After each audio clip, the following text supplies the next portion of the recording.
Welcome to Living in Beauty. It's Friday, December 4th, 2020, day 1600 on the road, and we're in Gulf Shores, Alabama. Fire season is always an adventure. Even with the risks, late summer to mid-December is our preferred time on the Pacific coast. 2 years ago, we were held up by the car fire in Redding. This year, it was the Lightning Complex fires. Passing through Sparks, Nevada on the 80, we saw flames lapping up a Sierra mountainside. The smoke cleared a bit as we climbed the 89 toward Truckee, but the traffic thickened. Summer traffic is always heavy in Tahoe, but on this August day, it was insane. We had expected lower tourism impact due to the pandemic, but evacuees escaping wildfires were arriving from the valley.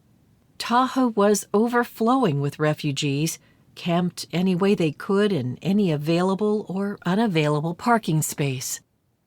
Campgrounds, which had closed for the season, reopened to accommodate needs. Shoulder season, late August to early September, before the first snow, is usually the perfect time here to avoid crowds. But with so many families homeschooling on the road in RVs, Truckee was bulging at the seams. Inching through, we watched as thick, feathery boas of smoke snaked over the piney shoulders of the urban forest.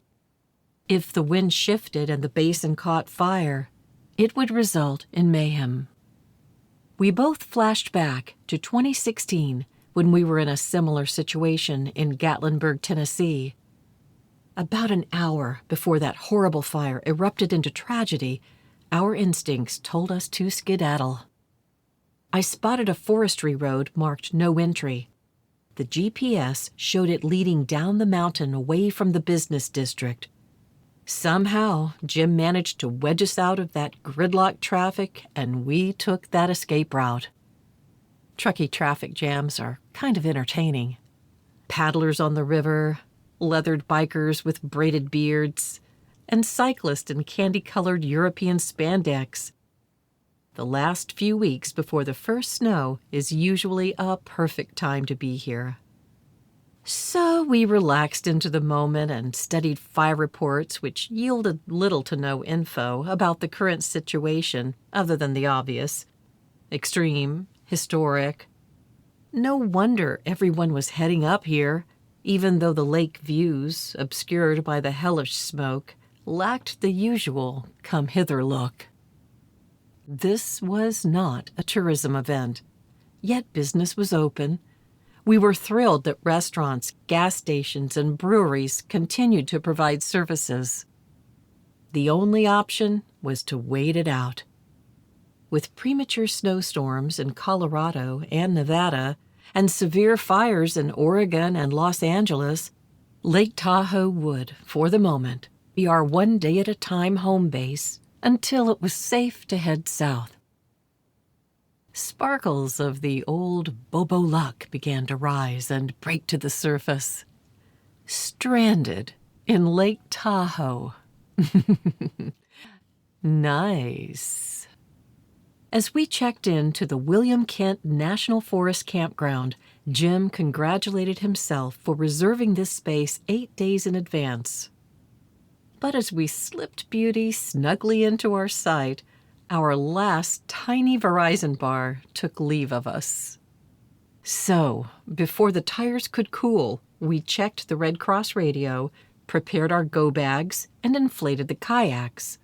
If all other evacuation efforts failed, we could just jump into the Truckee River and head downstream or paddle to the center of the lake and hope for rescue.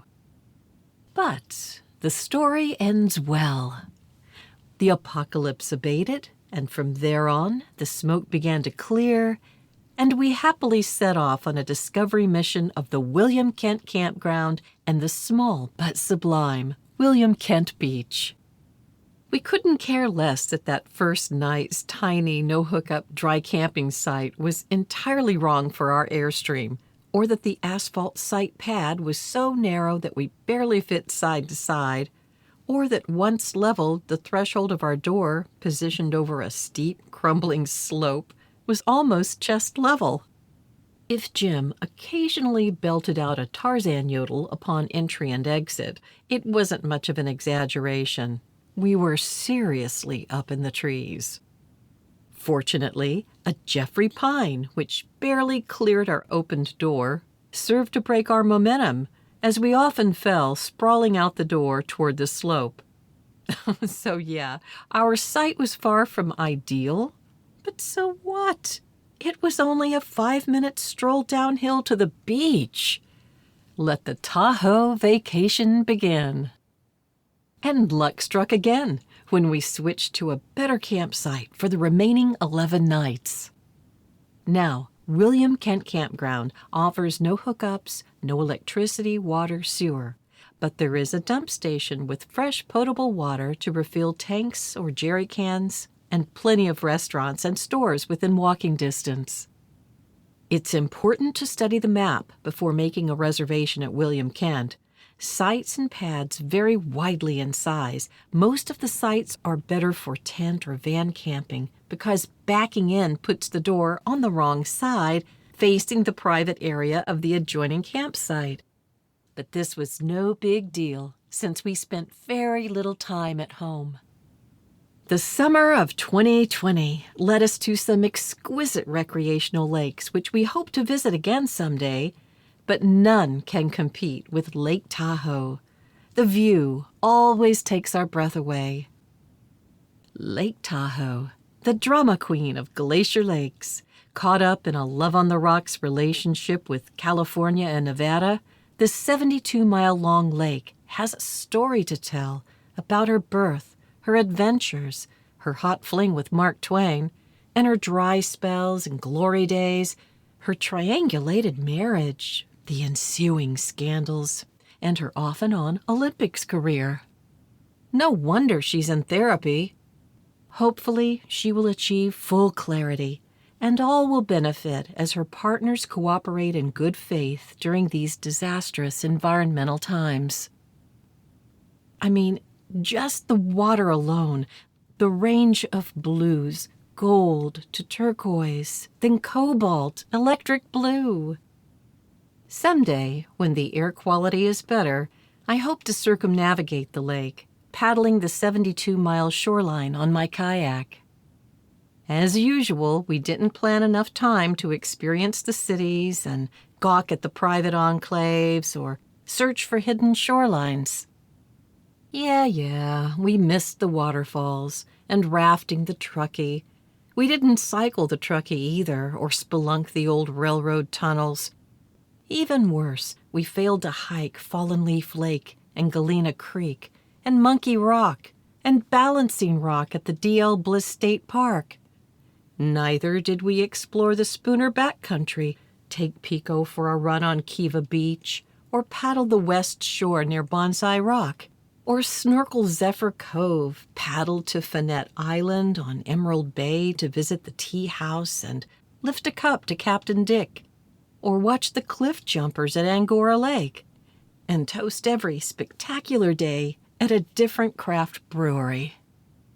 Someday, if the angels will allow, we'd like to dedicate 6 to 8 weeks to our Tahoe bucket list. But in this motherlode of natural beauty, a place that seems to know all our chill buttons, it would be sacrilege to stress over what we didn't see and where we couldn't go because of the pandemic, fires, and time constraints. Just being here was a blessing. So we simply surrendered to our tiny spot on the tranquil blue bosom of the basin and buried our faces into the alpine Caribbean pulsar of peace that is Lake Tahoe. And it was good, except for the smoke. Mark Twain praised the Tahoe air as fit for angels, and I could believe it, if the angels were 2-pack-a-day smokers. If in the last few years I followed the advice to stay inside to avoid dangerous particulates, I might as well live in a bunker. These were my thoughts as I paddled by $10 million homes, which probably include bunkers. The air never fully cleared, but every day, a few more people came out to play, expressing the Tahoe state of mind, each in their own way. Our micro Tahoe resort was a wonder. As we happily nested there, we imagined what it would be like to live at least part of the year on the lake. Mornings began at Firesign Cafe, a pleasant 5-minute walk from our campsite. We were so grateful for the Wi-Fi. Fortunately, the food was top-notch too, and the management exercised sufficient social distancing measures in the beautiful outdoor seating. There, we indulged in our one big meal of the day. Spoon Restaurant, just steps from Fireside, is on a rapid and well-deserved rise to being widely recognized as being one of the finest restaurants on the lake. They, too, offered outdoor dining under the trees, and the food was spectacular. Coronado friends and family will appreciate that Spoon is owned by Gigi, the daughter of Jaime, a musician and local treasure who played at the Coronado concerts in the park and served as master of ceremonies for over a decade. There are hundreds of campgrounds on Lake Tahoe, and we hope to try more of them. But right now, we're enthused converts of William Kent, and not just because it gave us sanctuary in our moment of need. William Kent is a cozy home base where the best of Tahoe can be easily accessed on footpaths and on bicycle. During this season of gratitude, we would like to express our thanks to the lovely staff of volunteer camp hosts at William Kent who helped to make our stay as pleasant and hassle-free as possible. Thousands of camp hosts all over North America make recreational and full-time travel possible for a growing number of retirees, seasonal workers, and remote workers. And as RV travel increases during the pandemic, so does their workload. Camp hosts are the nomads of nomads. We respect them so much for their service and wish all a wonderful holiday season. And hey, you can see we're behind. Living in beauty during COVID-19 pandemic conditions is simply more time-consuming. Like you, we're spending more time preparing meals, Zooming with our friends and family, and finding safe places to exercise. Please bear with us this winter as we catch up with the Living in Beauty Journal. Thank you for joining us at Living in Beauty. If you like this post and want to be notified when a new one is released, please enter your email address and click the follow button at the bottom of this page. For more info, check out our travel maps and facts. Okay, that's it for now. Safe and happy travels, and see you next time.